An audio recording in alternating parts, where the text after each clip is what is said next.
Welcome back to the channel, everybody. Oh man, we have so many good things happening. We have a lot of mysteries going on. It never stops in crypto, definitely not for the bank coins. So we're going to begin with this article right here. Hope you all had a fantastic day, by the way. Long-standing Bitcoiner confirms XRP is ready for an upward rebound. Like I said, look, you know something is bullish when the Bitcoiners come out. I said this before. We've had Bitcoiner after Bitcoin Maxi come out and say, hey, I'm bullish on XRP, and they never changed their mind. Not that I've heard of. I haven't seen any articles where they've changed their minds, right? But I'll say this right now. Let Bitcoin take off. Let Bitcoin take off. Everything's going up. XRP's going up. XLM's going up. Algorand's going up. All of crypto will take off. Let's just get that started. Let's get that started. They have so many bullish Bitcoin predictions, and everything else will go up. It will feed off that Bitcoin energy. But, we have the court case coming up in April for XRP. We're going to stomp the SEC into the ground. At least that's my humble opinion, not financial advice. I'm not a financial advisor. Things, in my humble opinion, things are looking good. We had the article yesterday about the in yesterday's video, which if you didn't see that one, that was a good video yesterday, about the massive whale purchases of XRP, which is highly suspicious. It leads one to believe that either one, they're taking advantage of the dip everybody else is selling, so they're buying, or they were a part of bringing it down, fudding everybody, paying money for people to FUD everybody to bring the price down so they could make these massive buys. Now, I did get a comment, which I responded to yesterday about, first of all, let's clarify. That wasn't me saying whales are buying. That was Sentiment, the company that literally monitors whale purchases. That's all that they do. That's all I know that Sentiment does, right? That's what they're famous for. But someone was asking me why the price was still stagnant or going down at that particular time, even with whale purchases. Well, the massive selling, and you and I both know there's a lot of FUD just in crypto overall right now. People are selling everything, even their kitchen sink. You just know that's just the way that it is, man, but the massive selling greatly outweighs the buying. Simple as that. Just way too much selling, and it's not going to stop. That's not going to stop. So that's why I would believe that it hasn't made the price go up, because there's just too much selling, much greater selling numbers than there is the purchasing of the whales, right? Buying power, however you want to put that. All right. So now we have that. So let's go here, because there's some interesting stuff going on. So I don't know if you've been keeping up with what's going on with Saudi Arabia. They've been readjusting a lot of things with their oil, with their companies. Saudi Aramco has a lot of activities going on. Saudi Aramco has a lot of relationships with SBI. We know SBI is a big believer in XRP. One of the main reasons why I believe that they should flip the switch outside of the United States. And by flip the switch, I simply mean just start running all the systems outside the United States. Start letting every bank that you can run XRP-based systems outside the United States and force the United States' hands. Once again, I think Ripple's just not doing that because they just don't want to step on the toes of all of these banks they have relationships with in the United States. But personally, I say forget them. I say we can't wait on them. I say don't wait on them, but maybe they know something that I don't. You know what I mean? They do have this. The beginning of the end of the case coming up in April. Maybe they know something. Then they have this very strange activity where they did say, hey, we're going to be rolling out Ripple payments in the US. That also, it's like, why now? All this happening now. All this, come on now. Too many things happening at the same time for us to believe that crypto is just going to remain the same. No, something's happening where it's moving forward. Bitcoin ETFs out of nowhere, right? When before they were denied. Now Ripple all of a sudden says, hey, we're going to do Ripple payments in the US. That was, and this is after last summer saying, hey, we're going to go after all these banks. No, man, there's too many dots connecting, in my humble opinion. You could disagree, and I'm fine with that. I'm not here to argue with anybody, but there's just too many dots connecting. For every cause, there's an effect. Every cause, there is a, for every cause, there is a B cause. So now you have this dynamic also where, because of Saudi Arabia's connections with the BRICS. Now, I'm not sure. There's a lot of conflicting information. I'm not sure if they joined BRICS Nation yet, or if they're still considering it, because there's so many false reports that come out that say, oh, they joined BRICS. But then it comes back and they're like, no, we didn't join BRICS. We put it on pause. We're still thinking about it. This has happened too many times, so I'm not sure which information is correct as of now. I'm just waiting on a reliable source to report on it. But because of that, a lot of information is coming out now. If they were to join BRICS, BRICS would be, wait, let's go to this article here. Let's go to this article.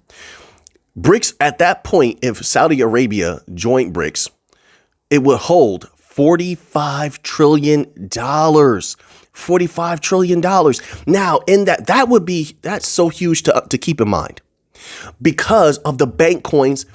And of course, I'm going to let XRP lead us into this because of the bank coins that are deep with relationships, infrastructures, partnerships in that region. Which bank coins are deep in that region that stand to win? Number one, XRP is deep in there. We all know that. I mean, they have so many banks over there. It's ridiculous, right? QNB, Atajari Wafa, just to name a few, just in case people are questioning. You can look that up for yourself. So XRP is in there. Hedera is definitely in there. Hedera's in there deep. Quant is in there, although it's very strange. Quant is one of those companies where, in my opinion, they're too quiet. They're too quiet. Let these people hear the bullishness. We read a few articles on Quant setting up infrastructures and being on certain panels, governing panels in the MENA region, right? And then after we read those articles, we never heard anything about it again. It's like, come on, Quant, put that. But to be fair, I mean, they just came out with something where they make interoperability extremely simple. Did you see that? It was like Quant teams up with something. So now Overledger is even easier to deploy for financial systems. I mean, I'm super, super bullish on Quant. Let me make that clear. But I just would like to hear more about those big relationships in the MENA region now that it's popping off. $45 trillion there. But anyway, you got XRP there. You got Hedera there. You got Quant in there. And there was someone else in there in the MENA region. And I believe it was Zenfin XDC. I believe it was XDC, but I can't remember the information just off the top of my head. Somebody out there probably knows. There's a lot of Zenfin experts out there. You know, they know much better than I do. But just XDC, Zenfin, just overall is just super bullish. What a powerhouse they're building up to be. So I'm interested to see what they're going to do over the next few years. You know, crypto is going to stay interesting. It's going to stay interesting. It's going to stay fun. You know, it has its drama here and there. It's no big deal to me. I love crypto. I do like the information, the news, the growth of it, watching it, not just making money off of it. That's beautiful as well. That's my main thing, making money off the crypto. Trust me, I'm here for the money. But it's a little fun. It's a little fun as well, right? For a researcher. So now, I think the only thing that's equally as fun as researching crypto is researching artificial intelligence. So now let's move on here. All right. So I'm watching that dynamic in that region as Ripple contemplates getting even more active outside the United States. They've made that clear. And then you have these systems that Russia rolled out recently. If those reports are true and accurate, because there's a lot of misinformation out there. So I keep that in mind. I don't just read things and believe them, but I consider them and then I research them deeper to confirm if they're real or not, true or not, you know. But if that's true, what we're witnessing, people, is the siloing of all financial systems, which they did not want to happen. Then I was reading reports, I don't know if you've seen these, where a multitude of countries, it's like up to 20 now, because before it was much lesser number. Up to 20 countries are saying, oh, we want to dump the dollar. Show the people that you're dumping that dollar, and they're moving to these other systems. But that's not what's important to me. The siloing of those systems, they're all just in their own corners and they need connector pieces. And who is it that has been going to a multitude of these countries and shaking hands with them? The bank coins. You got Stellar wrapped all in those regions. You have, like tentacles, I mean, right? Not wrapped in the blockchain way, wrapped like tentacles. Somebody out there's like, what's wrapped? Like, no, not like that. Not like that. You have Ripple in those regions. You have, I'm trying to think of who else. Algorand is in India, but they're not in as many places as I think Stellar and Ripple are, as far as, the Asian regions. Algorithms in India, Europe, a little bit of Africa because of one of the companies that's over there. And they're very deep in Latin America. Anyway, I have so many thoughts here.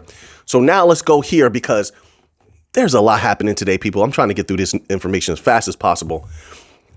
Altcoin season is around the corner to the point that you even have hedge fund veterans sort of complaining about it. This article here is titled, Hedge Fund Veteran Says Financial Nihilism. Oh, man, they like to put that negativity on there, don't they? Financial nihilism driving American crypto investors to do what? What are they doing? To accumulate altcoins. Right. But why is this a problem for you, Mr. Hedge Fund? Why is it financial nihilism to you? Because nihilism typically has a negative connotation to it. Oh, you don't believe in anything. It's not that. I said this loud and clear before this person ever came out and talked about this. I've been talking about this for months, where the people, it's not nihilism. They are desperate. You see how he's confirming that? They're desperate to make money. And this is why everyone's calling for these massive Bitcoin prices, because you have the institutions definitely are going to capitalize. They already have. They're laying that base layer right now of purchasing Bitcoin while it's low, and as well as altcoins while they're low. I'm sure of it. It just takes those prices to spike a little bit. And that financial nihilism, that desperation, that's what he's talking about in his article. That desperation is going to make people pour their money into Bitcoin and altcoins to try to 3x it, 5x it, 10x it, because like I said, crypto is the best place to make money right now. The fastest, the biggest, the strongest gains that you're ever going to have. You don't have to wait forever like in the stock market or chase something around. No, there's when a bull run pops off in crypto, this is just my experience. There's so many different ways to make money, so many different coins that'll pop off and make money. It's just about knowing where, knowing what to hold, right? So yeah, altcoins. By altcoins, he means some of the regular altcoin cryptos, but he also throws in there meme coins as well. But once again, it's just about the desperation of the people need money. There is a harsh economic circumstances in the United States. I keep saying that. People keep telling me that that's not true, but I'm showing articles, I'm showing facts, and I'm going to show you something else coming up right now, which should alarm people because things are about to get hot in America, in the United States, folks. It's about to get hot in the United States. And you know what's funny? As it's getting worse in the United States, and I hate to say that, I wish it was different, but I'm going to call a spade a spade. I'm going to tell the truth. It's funny. More people, I'm reading articles, more people want to go elsewhere. They want to go to Mexico. They want to go, which I saw some recommendations. Listen, I have a lot of people I love in Mexico. I saw some recommendations people were making for where to go in Mexico. I could recommend you something. Very nice. There's a region in Mexico, so nice, so comfortable. The people treat you so good. You know, a lot of people, they're just moving from big cities in the United States and then moving to big cities in Mexico. You know, I mean, I'm different. I want to live beautifully. I'll leave it at that. But more people trying to move to Mexico, more people trying to move to like Bali, things like that. This is increasing. Here's one of the reasons why. Maybe that was eloquent, but here, let me throw this at you, right? Just to give more proof. I give proof every single video. I try to make sure everything's based in fact. This article is titled, let this blow your mind for a moment. Half of U.S. tenants can't afford to pay their rent. What? You know, it's funny. This is not the first time I've heard this. I heard this up like a few weeks back and I just didn't cover the articles. Now that it's showing up again, this is like the alerts they're putting out, letting people know trouble is coming. This is what it says. Half of renters in the United States have found themselves paying more than they can afford. I told people the rents are so high. People can't afford apartments. People can't afford houses because they can't afford a mortgage. Then the percentage on mortgages is still very, very high. It says they find themselves paying more than they can afford following years of surging rents, but an increase in the construction of multiple unit buildings has boosted the supply of apartments, which means nothing because the people can't afford them. Look, most of the people looking for apartments, let's make this clear. They're young people. They're young people. Some of them just came out of high school. Some of them are coming out of college. Nonetheless, they need apartments. The apartment prices are high. Wage growth has slowed down to a crawl. And let's be honest, a lot of these entry-level careers as well as jobs, right? They don't pay these people enough to keep up with the affordability of living. They don't. They don't. And then another thing I'm going to throw in there, and this is why I always encourage continued education, self-education. I'm all about teaching self. All right. Because other people, you know, these colleges and other places and schools will take advantage of you, teach you a bunch of nothing, take your money.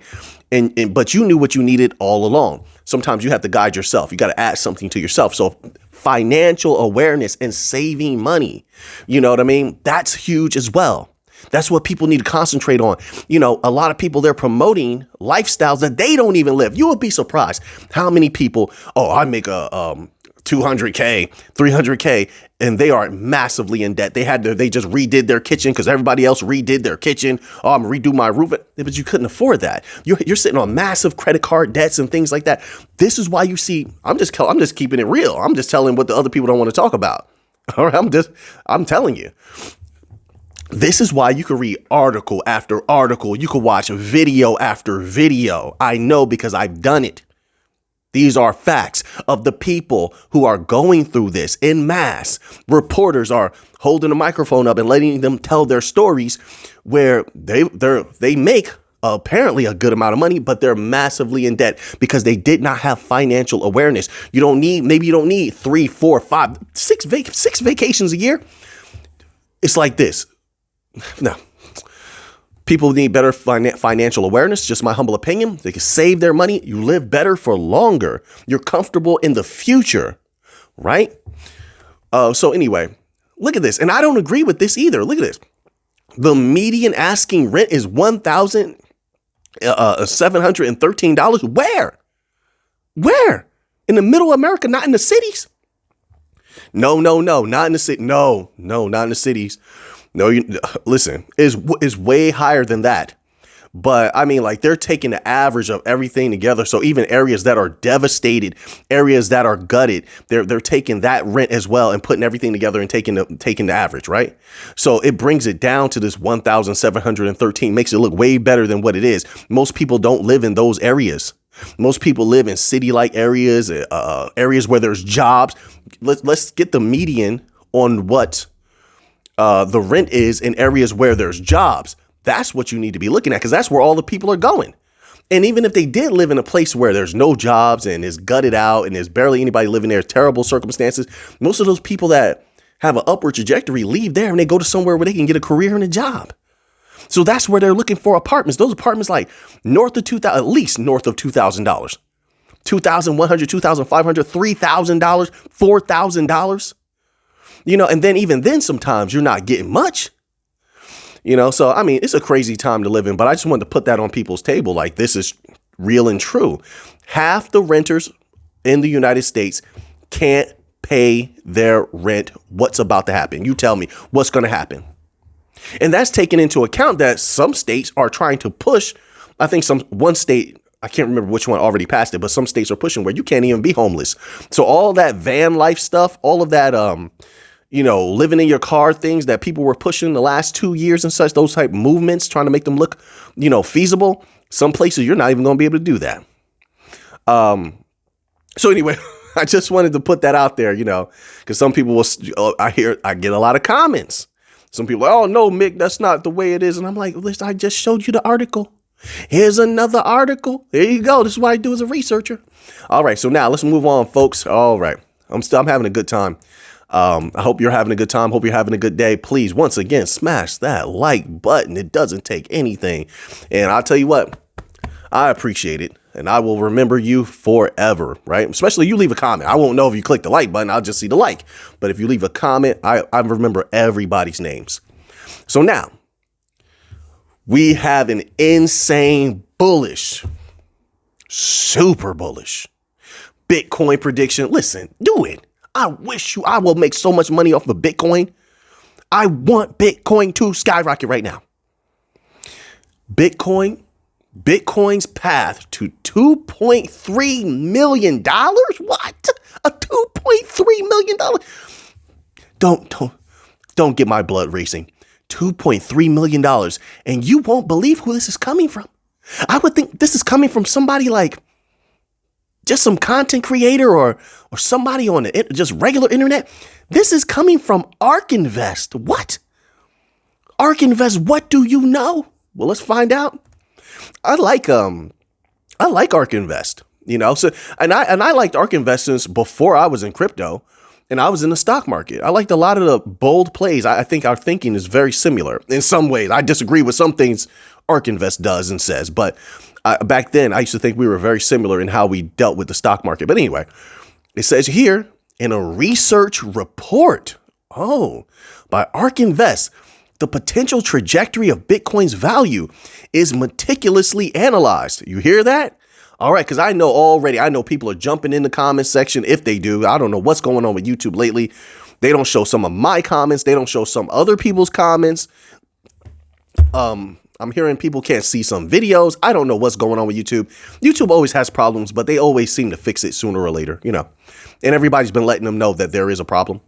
But anyway, I know people would, if they could, jump into the comments section and go against this here. All right. But this is what ARK Invest is saying. They meticulously analyzed everything. All right. According to them, suggesting a monumental surge to $2.3 million. That's even insane in my humble opinion. I'll take it if it goes there for sure.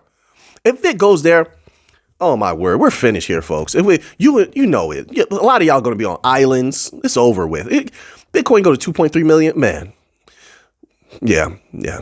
You'll be on islands and stuff like that, living way better than what you live now. Even if you were living great now, you live even greater, right?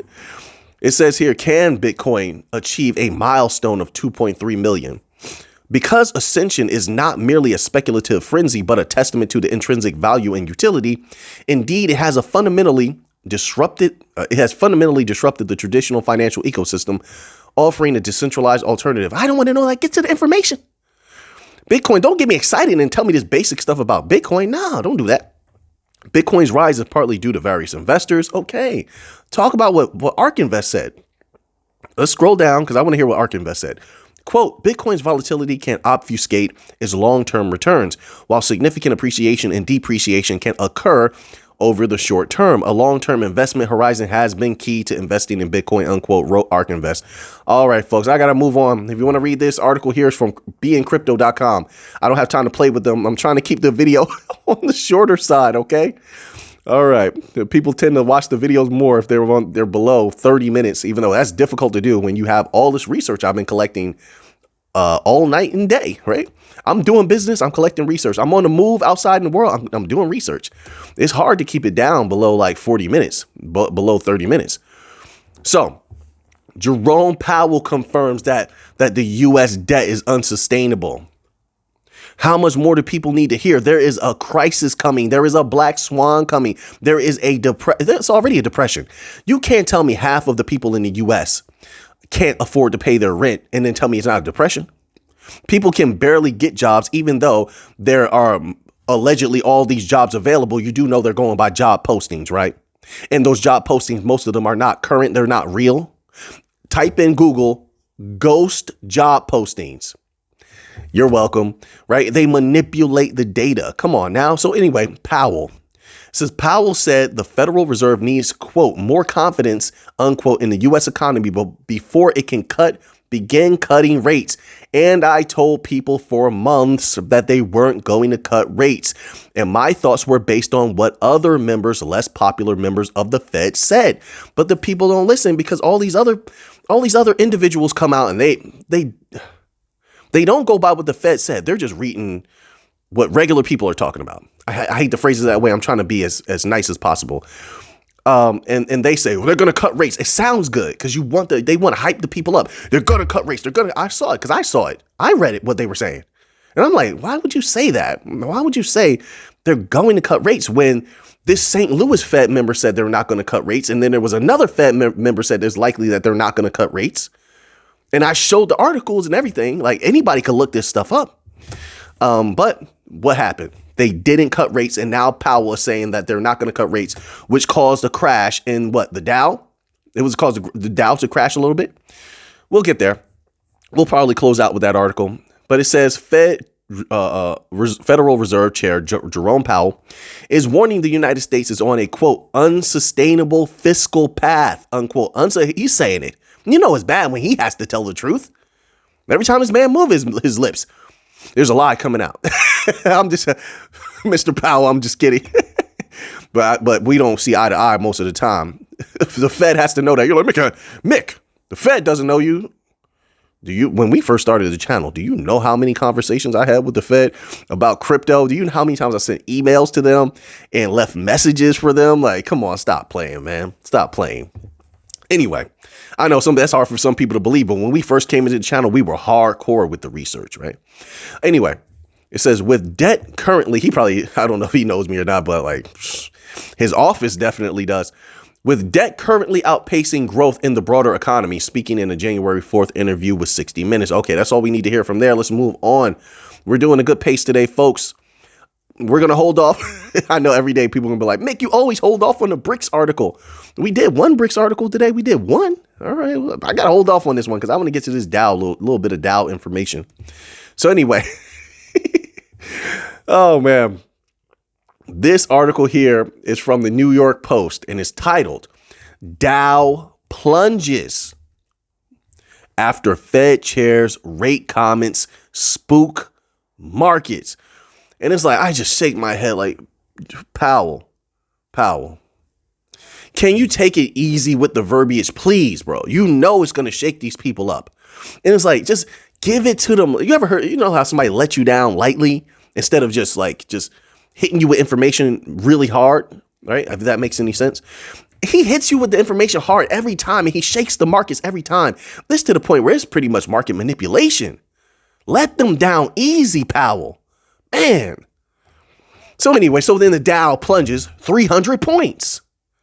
Let me calm down, bro. Calm down, Alphaneem. I got to talk to myself in third person. Oh, my word. Investors, you got to understand, a lot of us are well diversified. We're in the stock market. We're in commodities. We're in crypto. We're not just in crypto alone. That's it. No, we're making money all over the place. I need everything to go well. Well, I won't say need. I want everything to go well, right? We make money everywhere. It says investors got spooked on Monday after Fed Chair Jerome Powell said in a, quote, 60 Minutes, unquote, interview that he's in no hurry to cut interest rates. I told you. The Dow Jones Industrial Average fell by as much as 300 points during the course of trading before paring its losses toward the end of Monday's session. Yes, but the plunge was not necessary. Take it easy, Powell. So anyway, we'll be back tomorrow, everybody, man. Oh, man. I feel a little bit better today. I do, man. I'm hoping that this week is going to go well. So now that you have that information, what are you going to do with it? Now I'm going to go make the members only video. OK, we have some things to cover over there. So until next time, let's get to the money.